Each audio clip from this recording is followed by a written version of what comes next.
뒤에서 이 찬양을 부르다가 문득 어떤 카피가 하나 생각이 났는데요. 우리 인생이 아무리 고난이 많고 힘들어도 아마 비틀댈 때가 있을 것 같습니다. 그럼에도 불구하고 우리 하나님은 그 비틀거리는 인생 가운데 빛이 있는 인생으로 바꿔줄 줄 믿습니다. 우리 옆 사람과 한번 이렇게 인사해 볼까요? 비틀대는 인생 가운데 빛이 있는 주님이 찾아오십니다. 아멘이시죠? 하나님께 영광을 드립니다. 오늘 하나님께서 주시는 말씀은 구약성경 출애굽기 8장 말씀입니다. 8장 1절에서 15절까지 말씀인데요. 구약 제가 가진 성경으로는 91페이지에 있습니다. 구약성경 출애굽기 8장 1절에서 15절까지 말씀을 한 절씩 교독하신 이후에 마지막 15절을 함께 읽겠습니다. 1절입니다. 여호와께서 모세에게 이르시되 너는 바로에게 가서 그에게 이르기를 여호와의 말씀에 내 백성을 보내라. 그들이 나를 섬길 것이니라.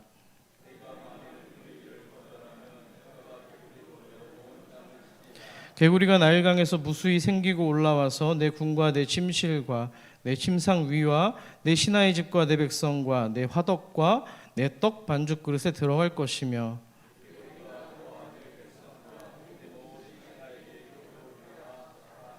여호와께서 모세에게 이르시되 아론에게 명령하기를 내 지팡이를 잡고 내 팔을 강들과 운하들과 못 위에 펴서 개구리들이 애굽 땅에 올라오게 하라 할지니라.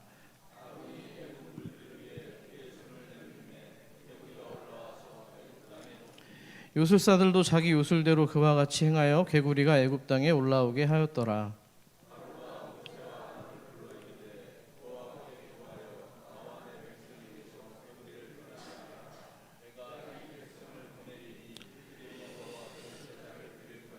모세가 바로에게 이르되 내가 왕과 왕의 신하와 왕의 백성을 위하여 이 개구리를 왕과 왕궁에서 끊어 나일강에만 있도록 언제 간구하는 것이 좋을는지 내게 분부하소서.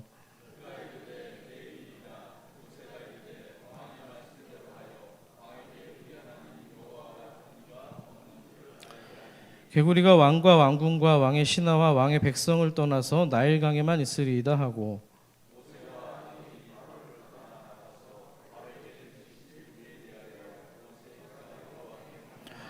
여호와께서 모세의 말대로 하시니 개구리가 집과 마당과 밭에서부터 나와서 죽은지라. 함께 있습니다.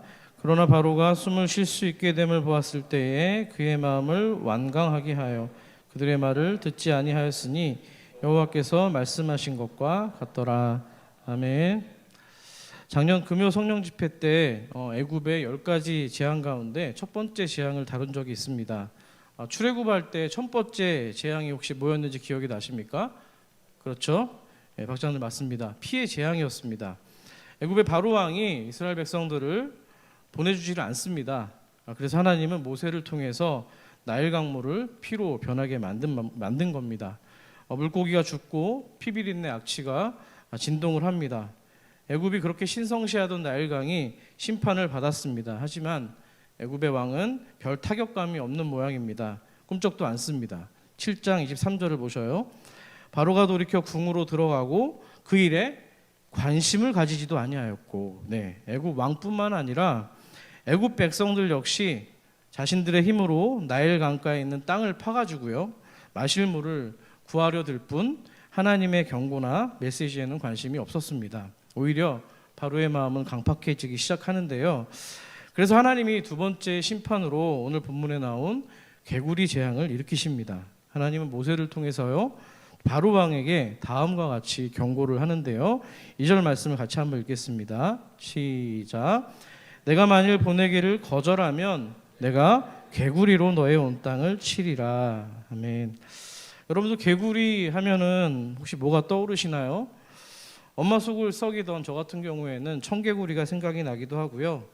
개구리가 공주의 키스를 받아서 한 번에 왕자로 변한 동화도 생각이 납니다. 그리고 추억의 노래죠. 개구리 소년. 이러면 나이가 대충 나오는 거예요. 개구리 왕눈이도 생각이 납니다. 물론 저는 이제 시골 논두렁에 요맘때 겨울이죠. 동면하던 개구리를 잡아다가 장작에 구워 먹거나 가마솥 기름에 튀겨 먹었던 일도 생각이 납니다. 맛있습니다. 여기서 요즘 황소개구리도 전문점으로 하는 식당이 있는데요. 어쨌든 이 캐릭터로서 개구리는 귀여울지 모르겠습니다. 그렇지만 현실 속에 있는 개구리에 대한 인식은 좀 접촉하기에 징그러운 대상입니다. 그런데 그 개체수가 그냥 한두 마리 정도가 아니고요. 눈앞에 수천, 수만 마리라면 느낌이 어떠실까요? 아마 징그러운 걸 넘어서 공포스러울 겁니다. 오늘 본문 3절과 4절에 그런 분위기가 잘 반영이 되어 있습니다. 우리 3절을 제가 읽고 4절을 여러분들 읽어주십시오. 개구리가 나일강에서 무수히 생기고 올라와서 내 궁과 내 침실과 내 침상 위와 내 신하의 집과 내 백성과 내 화덕과 내 떡반죽 그릇에 들어갈 것이며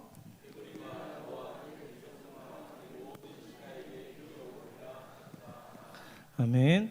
3절에 기록되어 있는 이 무수히 생긴다라는 말의 이 히브리 단어는요, 샤라츠라고 하는 단어인데요. 이 단어가 우리가 이제 출애굽기 1장에 보시면은 이스라엘 백성들이 기하급수로 늘어날 때 그 장면에서 사용이 되었습니다. 7절을 한번 보시면은 이스라엘 자손은 생육하고 어떻게 돼 있다 그랬죠? 네, 불어나고 번성했다고 되어 있습니다. 이스라엘 가족이 70명에서 무려 400년 동안에 200만 명으로 늘어나게 됩니다. 이걸 보고 자기네 애굽인들보다 뭔가 사람이 좀 많아지니까 애굽의 왕이 바로 왕이 두려움을 느끼기 시작합니다. 그런데 이제는 나일강에서 올라오는 이 수많은 개구리떼를 보고 이 애굽 왕이 그 두려움을 겪게 될 거라는 것을 보여주고 있는 장면입니다. 흥미로운 점은요, 개구리들이 올라와서 찾아가는 공간입니다. 방금도 말씀을 드렸지만 보세요. 궁궐에서 침실로, 침실에서 침대 위로, 또 화덕에서 떡 반죽 그릇에 이르기까지 어때요?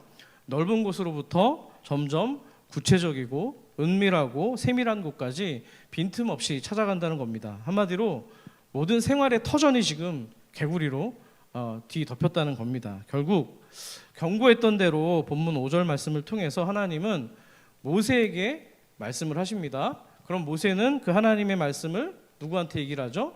형인 아론에게 명령을 합니다. 그리고 아론은 그 명령에 따라서 실행합니다. 자기에게 맡겨주신 어떤 역할에 따라서 성실하게 감당하는 모습이 나오는데요. 결과가 어떻게 되었을까요?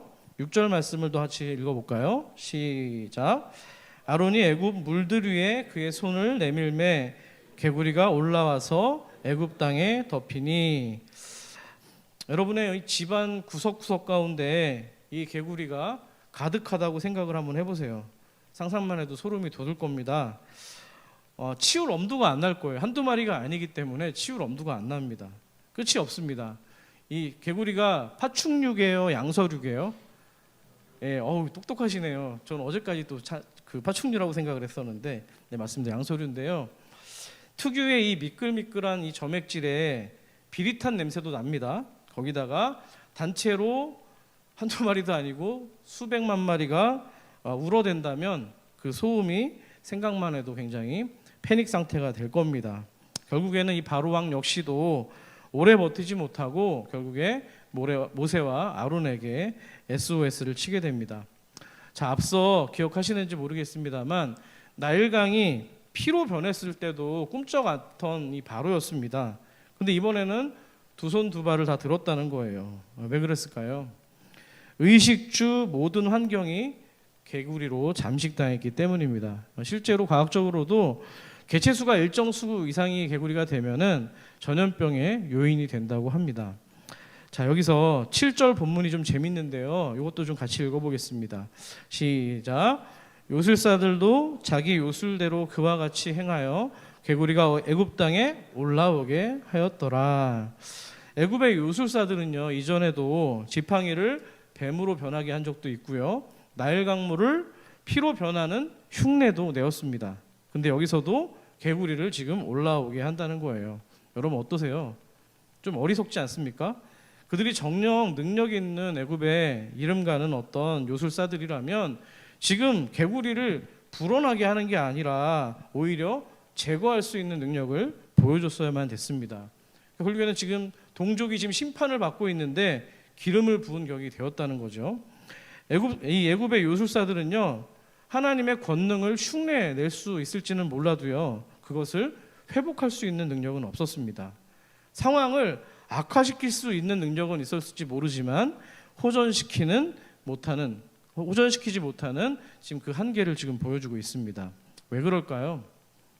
이 재앙들은 오직 전능하신 하나님이 시작하셨기 때문에 전능하신 하나님만 멈출 수 있기 때문입니다. 아멘이십니까? 기본적으로 이 10가지 재앙은요, 우리 성도님들 너무 잘 알고 계시지만 어떤 의미를 가지고 있어요? 애굽 사람들이 섬기고 있던 다양한 종류의 신들을 향한 하나님의 심판입니다. 실제로 이 개구리는요, 애굽에서 어떤 상징을 가지고 있냐면 다산의 상징입니다. 한번 따라해 볼까요? 다산의 상징. 예, 고대의 이 이집트인들은요, 계절마다 수만 개의 알을 낳는 이 개구리의 번식력을 보면서 풍요의 상징으로 여기면서 숭배하기까지 했습니다. 여기 사진에 보시면은 대가리가 지금 뭘로 돼 있어요? 그죠? 개구리가 지금 머리가 돼 있고 몸은 사람인데 머리가 개구리의 형상입니다. 이름이 헤케트입니다. 예, 풍요의 여신인데요, 헤케트라고 합니다. 자, 머리에 사람의 몸에 개구리가 앉아 있는 모습인데요.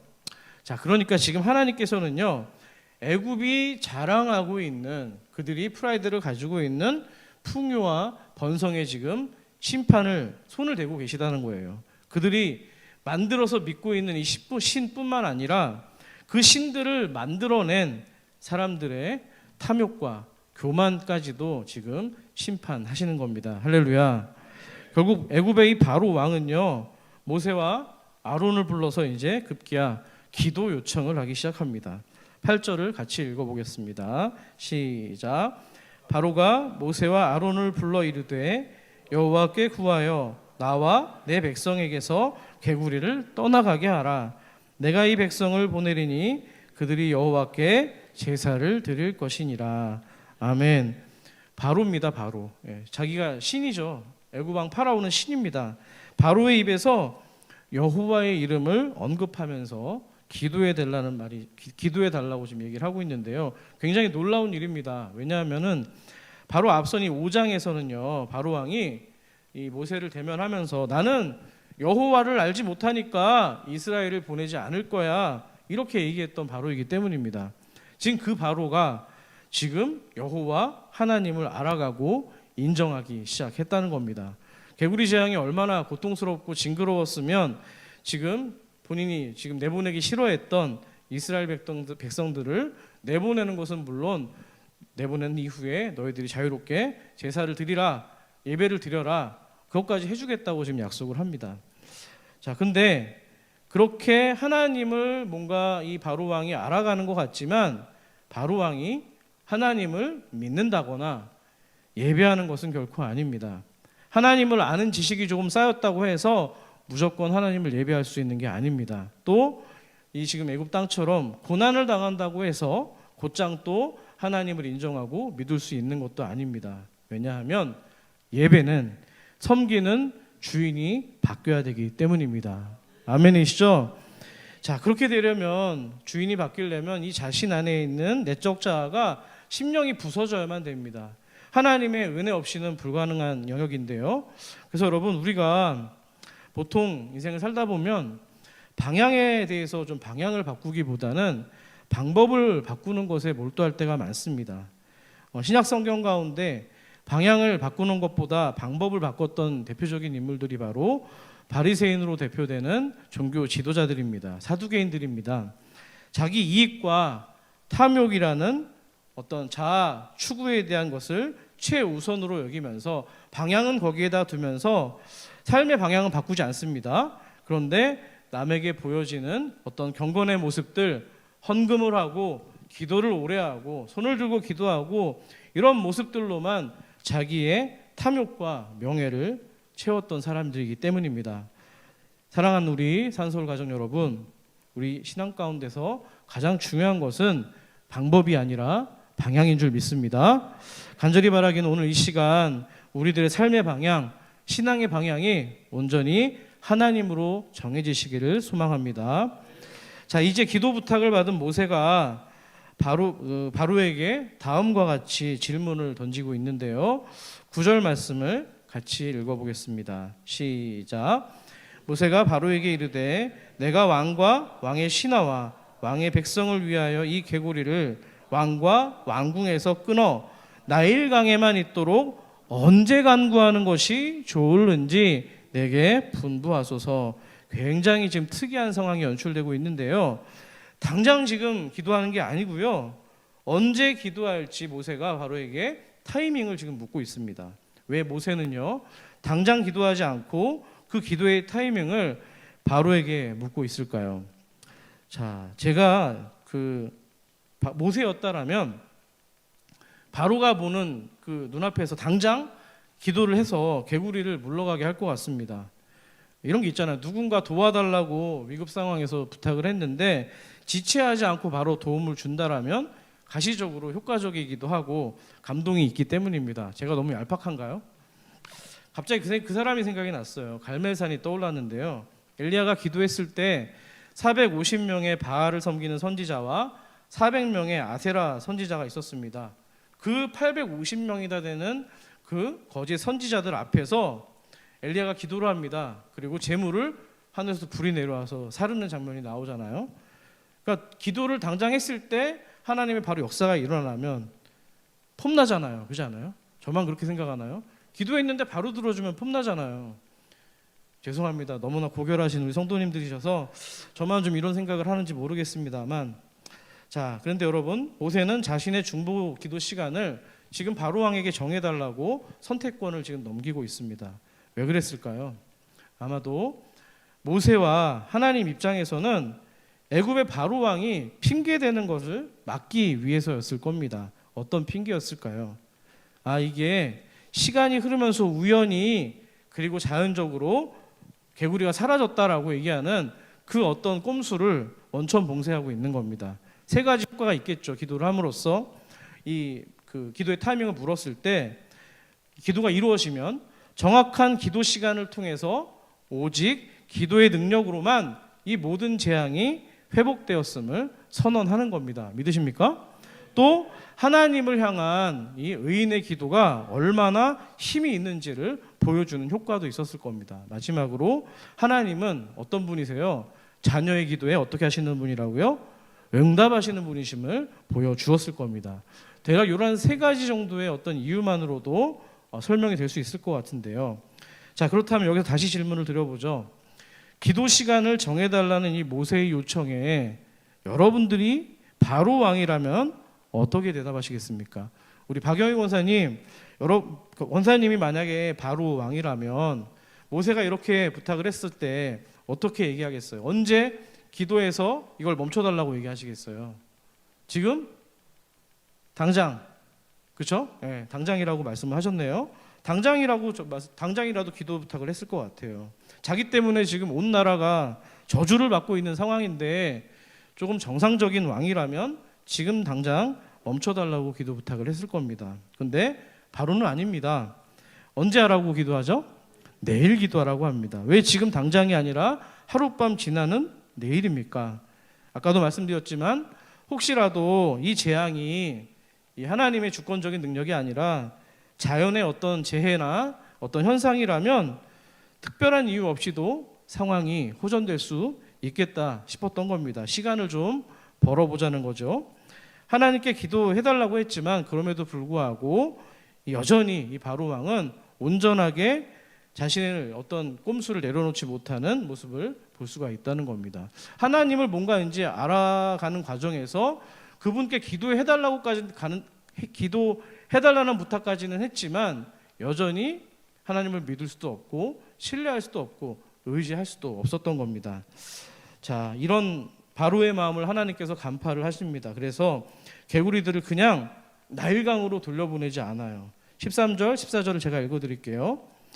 여호와께서 모세의 말대로 하시니 개구리가 집과 마당과 밭에서부터 나와서 어떻게 됐다고요? 죽은지라 사람들이 모아 무더기로 쌓으니 땅에서 뭐가 난다고요? 악취가 나더라. 자, 하나님은요 밖으로 나온 이 개구리들을 나일강으로 돌려보낸 게 아닙니다. 강으로 돌아가기 전에 어떻게 했어요? 죽여버리셨습니다. 그런데 모세도 아마 하나님께서 나일강으로 돌려보낼 것으로 아마 생각을 했던 모양입니다. 11절을 보시면은 이런 말씀이 있죠. 개구리가 왕궁과 왕의 신하와 왕의 백성을 떠나서 어디에 있다고요? 나일강에만 있으리이다 하고, 예, 모세도 같은 생각을 했던 것 같아요. 근데 하나님 어떻게 했습니까? 개구리들이 집 밖으로 나오자 곧장 죽어버립니다. 사람들이 개구리들을 모아 산처럼 쌓아 올리자 개구리 사체 냄새가 온 땅 가운데 진동하기 시작합니다. 자, 그렇다면 우리 하나님께서는 왜 이런 방식으로 개구리 재앙을 마무리하셨을까요? 아까 우리가 본문을 생각해 본 대로 바로가 기대하는 방식의 어떤 자연스러운 회복, 어떤 시간이 지나면서 자연적으로 떠나가게 된 어떤 그런 회복은 없다라는 겁니다. 오직 하나님의 주권 아래서 그 모든 재앙이 시작되었고 또 마무리가 되었음을 우리 하나님께서 확실하게 알리고 싶었던 겁니다. 할렐루야. 예, 그걸 통해서요, 하나님은 지금 내일이라고 지금 뭔가 꼼수를 부리고 있는 이 바로의 말 속에서 그의 속 안에 있는 고집과 교만을 지금 철저하게 깡그리 부숴버리고 계시는 겁니다. 뿐만이 아니죠. 아까 이 애굽이 숭상하는 다산의 여신이 누구라고요? 헤케트에 대한 심판을 여실히 보여주는 겁니다. 그들이 믿고 따르고 풍요의 번영의 신이라고 믿고 있던 헤케트 수십만, 수백만, 어쩌면 수천만 마리의 개구리들을 몰살시켜서 그 끝을 보여주는 겁니다. 자, 이거죠. 개구리는 피조물로서 숭배될 수 있는 대상이 아니고요. 하나님의 형상을 가진 하나님의 백성들은 결코 이 피조물을 예배할 수 없는 존재라는 것을 하나님께서 지금 보여주시는 겁니다. 할렐루야. 같은 맥락에서 본문 오늘 그 1절에 돌아가 보시면은 하나님은 모세에게 너 바로한테 가가지고 이런 말들을 좀 전했으면 좋겠어 라고 얘기할 때 1절에서 이렇게 얘기를 합니다. 여호와의 말씀에 내 백성을 보내라. 그들이 어떻게 한다고요? 나를 섬길 것이니라. 아멘. 하나님이 여러분을 내 백성으로 불러주고 계신 줄 믿습니다.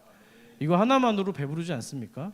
하나님이 여러분을 내 백성이라고 지금 얘기를 하시는 거예요. 전지전능하신 그 하나님께서요. 자, 내 백성이라는 말과 그들이 나를 섬길 것이라는 말을 주목하세요. 하나님의 백성은 하나님을 예배하는 백성입니다. 아멘이시죠? 피조물에다 대고 그것 앞에서 절할 수 없는 고결한 정체성, 거룩한 정체성을 가진 존재이기 때문입니다. 바로 이 지점이 출애굽의 목적입니다. 이스라엘 백성이 왜 애굽을 나가야만 되는 거예요? 오랜 세월 동안 이 헤케트라는 신을 비롯해서 수만 가지의 잡신들이 있는 그 애굽의 우상 속에서 이스라엘 백성들을 구원하셔서 너희들이 하나님의 형상을 닮은 내 백성으로서 예배해야 되는 대상은 그 피조물이 아니라 온전히 나 여호와 하나님이야. 하나님께 예배하는 백성 삼으시기 위함입니다. 아멘이십니까? 출애굽의 목적은요, 하나님이 백성 삼으셔서 당신께 예배하기 위함인 줄 믿습니다. 단순히 애굽 밖으로 끌어내는 자유를 주시는 게 아니고요, 어디에서 어느 땅에서든지 하나님을 예배하며 사는 것이 중요하다고 이야기를 하는 겁니다. 지금 출애굽 하기 이전서부터 지금 재앙을 통해서 당신의 백성들한테 지금 그 비밀을 알려주고 계시는 장면입니다. 자, 하나님께서는 이 죽은 개구리들이 악취를 내면서 이 썩는 모습을 통해서 시청각 교육을 지금 하고 계시는 거예요. 뭐예요? 하나님을 떠나서 피조물을 숭배하고 그렇게 사는 영혼의 마지막 종착지가 어떤 냄새와 어떤 악취를 풍기고 있는지 고스란히 지금 보여주는 대목입니다. 자, 이 개구리에 대한 신약 성경에 유일하게 언급된 곳이 있습니다. 어딜까요? 요한 계시록입니다. 그때도 세상을 향한 하나님의 진노의 대접이 쏟아지는 어떤 그런 장면 속인데요. 우리 계시록 16장 13절, 14절을 한 목소리로 같이 읽도록 하겠습니다. 시작.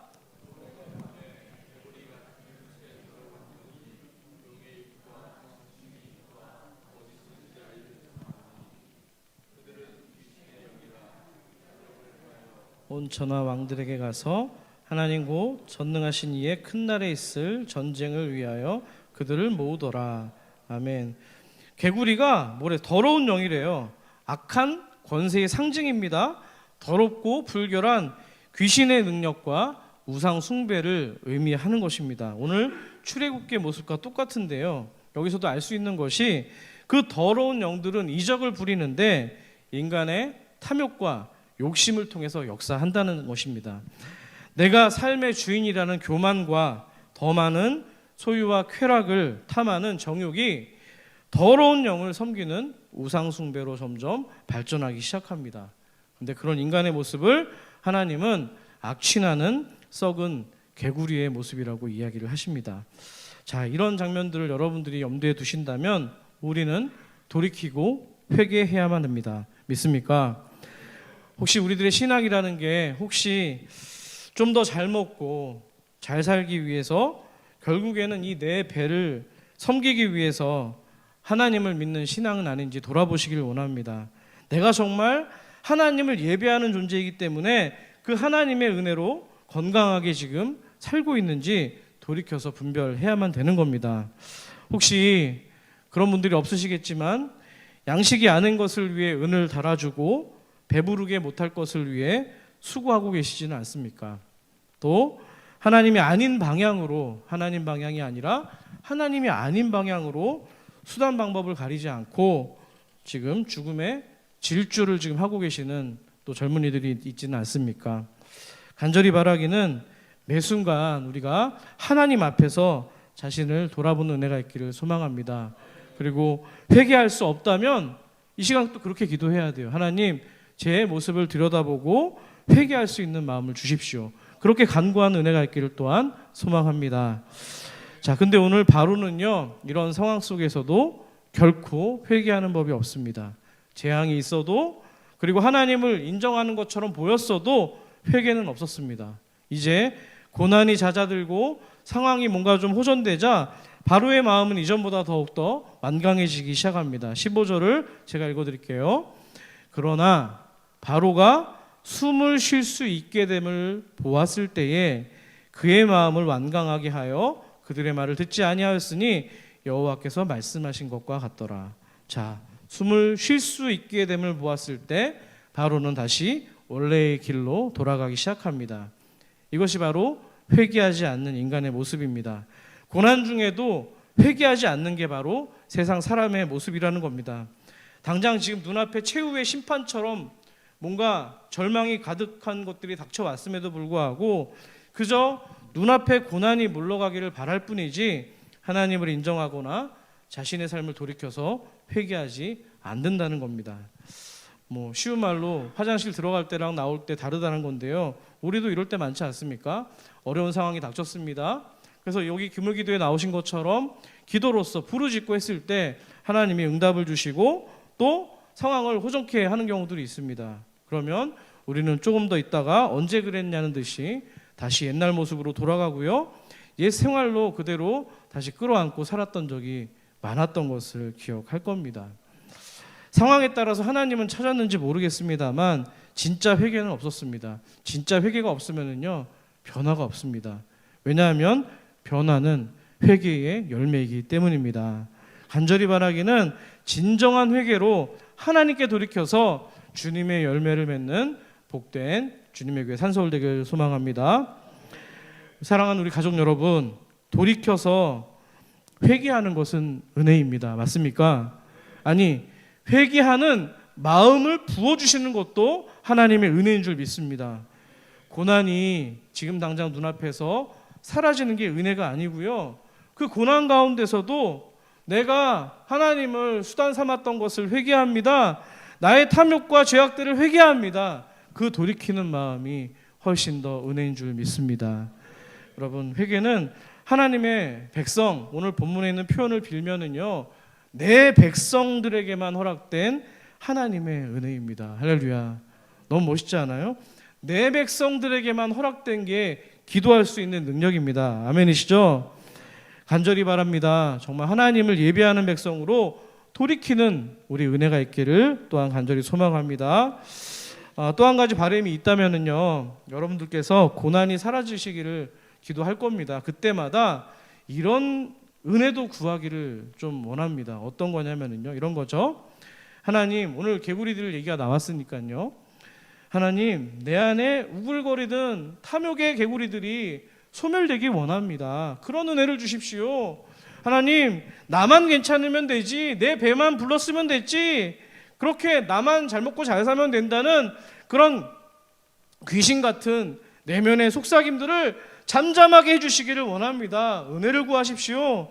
성도로서 하나님, 구별됨 없이 세상과 마찬가지로 애굽처럼 탐욕과 똑같은 방향으로 악취가 난다면 아버지 하나님 거룩을 주셔서 하나님 백성답게 살아가게 해달라고 은혜를 구하셔야만 됩니다. 이 기도를 함께 하시기를 소망합니다. 말씀을 정리합니다.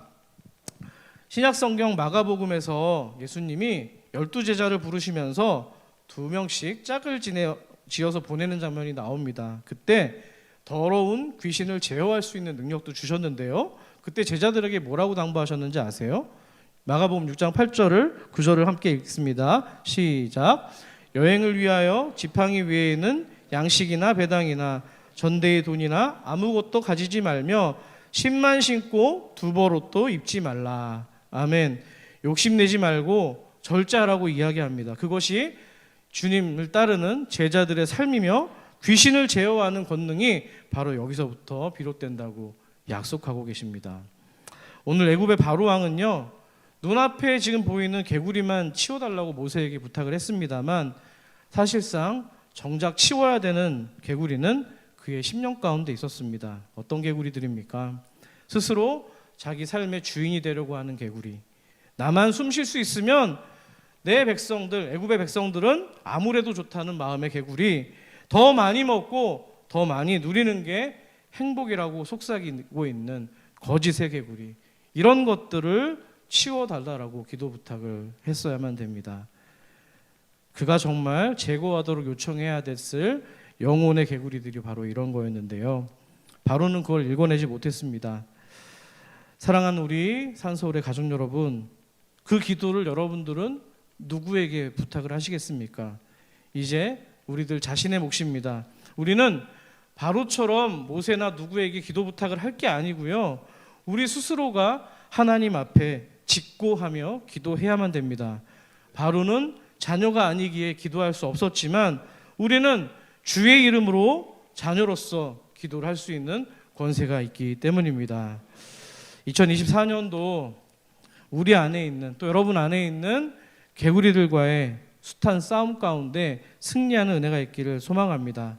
그래서 개구리 사체가 썩어가는 것이 아니라 정말 그리스도의 아름답고 존귀한 향기를 내는 복된 은혜가 있기를 간절히 소망합니다.